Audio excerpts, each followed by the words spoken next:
పాలమూరు యూనివర్సిటీలో నిర్వహించాల్సిన vision India 2047 సెమినార్ను Rangareddy జిల్లా కన్హా శాంతివనానికి మార్చడం విమర్శలకు తావిస్తోంది.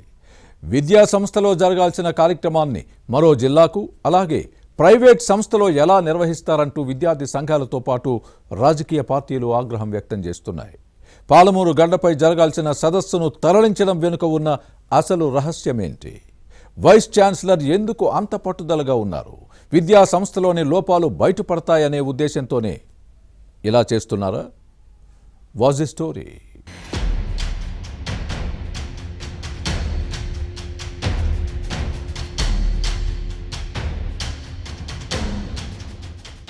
యువజన సదస్సులను నిర్వహిస్తే విద్యార్థులను భాగస్వాములను చేయాలి. అలాంటిదేమీ లేకుండా చేస్తే దానికి సార్థకత ఉండదు. పాలమూరు యూనివర్సిటీలో నిర్వహించాల్సిన సదస్సు వేదికను మార్చడం విమర్శలకు తావిస్తోంది. Vision India 2047 integrating science, innovation and youth empowerment థీమ్తో సదస్సు నిర్వహించడానికి ఈ విశ్వవిద్యాలయాన్ని ఎంపిక చేశారు. ఇందుకు కేంద్రం 35 లక్షల నిధులు కేటాయించింది. దక్షిణ భారతదేశంలో మొదటిసారి ఈ నెల 7, 8న జాతీయ సదస్సు నిర్వహించే అవకాశం పాలమూరుకు దక్కడంతో అందరూ సంతోషించారు. పాలమూరు యూనివర్సిటీలోనే ఉంటుందని బ్రోచర్ విడుదల చేసింది. స్టార్ట్స్ ఏర్పాటుకు స్పాన్సర్ల కోసం ప్రయత్నించింది. కానీ వేదికను యూనివర్సిటీ నుంచి రంగారెడ్డి జిల్లా కన్హా శాంతివనం యోగా కేంద్రానికి మార్చడం విమర్శలకు తావిస్తోంది.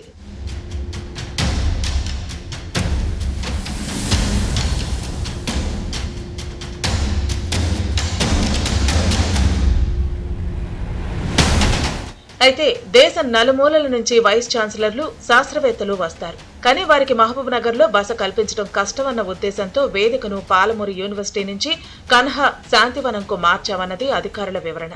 ఇది విద్యార్థులకు సంబంధం లేని అంశమని, స్థానికంగా ఎలాంటి ఉపయోగం ఉండదని చెప్పుకొచ్చారు.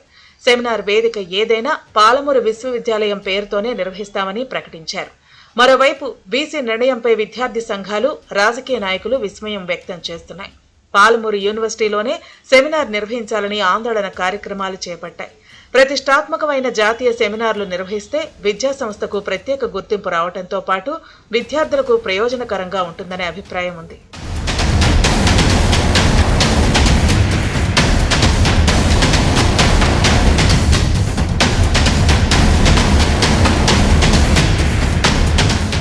Vision India 2047 integrating science, innovation and youth empowerment సదస్సును పాలమూరు యూనివర్సిటీ నుంచి కన్హా శాంతివనంకు మార్చడాన్ని బీఆర్ఎస్ మాజీ మంత్రి శ్రీనివాస్ గౌడ్ తప్పుపట్టారు. విద్యార్థులను సదస్సుకు దూరం చేయడం సరికాదన్నారు. కాంగ్రెస్, బీజేపీ నాయకులు కూడా యూనివర్సిటీ నిర్ణయంపై ఆగ్రహం వ్యక్తం చేశారు. యూనివర్సిటీ నిధులను ప్రైవేట్ సంస్థలకు ధారాదత్తం చేస్తున్నారా అంటూ మండిపడ్డారు. దీనిపై ముఖ్యమంత్రి రేవంత్ రెడ్డికి ఫిర్యాదు చేస్తామని హెచ్చరించారు.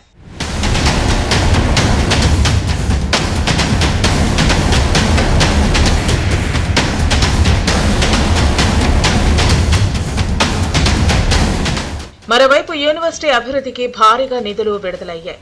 పీఎం ఉషా పథకం కింద కేంద్ర ప్రభుత్వం 100 కోట్ల రూపాయలు కేటాయించింది. కానీ చేపట్టాల్సిన పనుల్లో తీవ్ర జాప్యం జరుగుతోంది. చేసిన పనుల్లో అవకతవకలు జరిగాయన్న ఆరోపణలు ఉన్నాయి. సెమినార్కు యూజీసీ ప్రతినిధులు వస్తారు. యూనివర్సిటీలో నిర్వహిస్తే లొసుగులు బయటపడతాయన్న ఉద్దేశంతోనే కన్హా శాంతివనం ఆశ్రమానికి మార్చారన్న విమర్శలు వస్తున్నాయి. ఇలాంటి సదస్సులను యూనివర్సిటీలో నిర్వహించాలని సూచిస్తున్నారు. ఏం జరుగుతుందో చూడాలి.